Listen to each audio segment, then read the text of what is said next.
पुढची बातमी भंडाऱ्यातून। Bhandara medical college स्वतःच सध्या ऑक्सिजनवर असल्याचा धक्कादायक प्रकार समोर आला। सुमारे 45 वर्षांपूर्वी उभारण्यात आलेली 3 मजली इमारत आता अक्षरशः मृत्यूचा सापळा बनली। ही इमारत लोखंडी जॅकच्या आधारे उभी राहिली।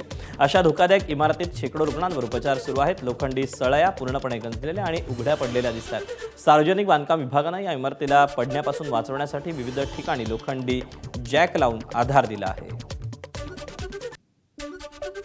आपण सध्या ज्या इमारतीच्या खाली उभा आहे ही मेडिकल कॉलेज आहे भंडाऱ्याचं।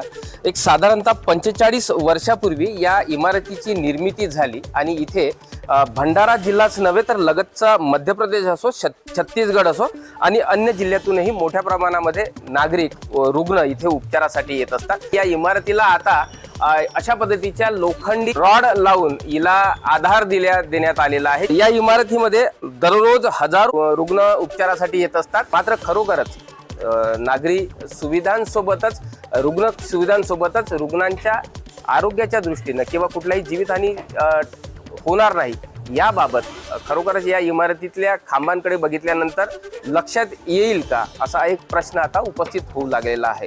प्रशांत देसाई, एबीपी माझा, भंडारा। अतिशय ओल्ड बिल्डिंग आहे। 1981 साली ती तयार झालेली आहे आणि आता जवळजवळ 45 वर्ष होतात आहे। तर आता सध्या तुम्हाला खांब दिसतात आहे किंवा ठिकठिकाणी असं प्लास्टर पडलेलं दिसतंय। तर ते पडलं नाही आहे, ते जाणून बुजून काढलंय। जे पडणारा भाग होता ना तो त्यांनी म्हणजे सुरक्षिततेच्या दृष्टीने PWDनी तो काढलेला आहे सिलिंगचे। आणखी ते खांब लावले ते स्ट्रक्चरल ऑडिटचे। ते स्ट्रक्चरल ऑडिट एक दीड महिन्यामध्ये कंप्लीट होईल आणि 1-1.5 महिन्यानंतर ते प्लास्टरिंगचं कामही करतात। भंडारा रुग्णालयाची काँग्रेस खासदार प्रशांत पडोलेंनी पाहणी केली। तसेच या गंभीर परिस्थितीवर त्यांनी संताप व्यक्त केला।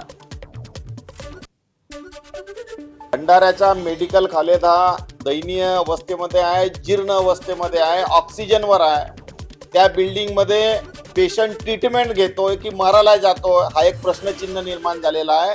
लोकांच्या अंगावर स्लॅब पडतोय, बीम पडतोय। त्यासाठी PWD डिपार्टमेंटने 360 जॅक बल्ल्यात इथं लावले आहे जेणेकरून ते बिल्डिंग अस्तित्वात राहायला पाहिजे।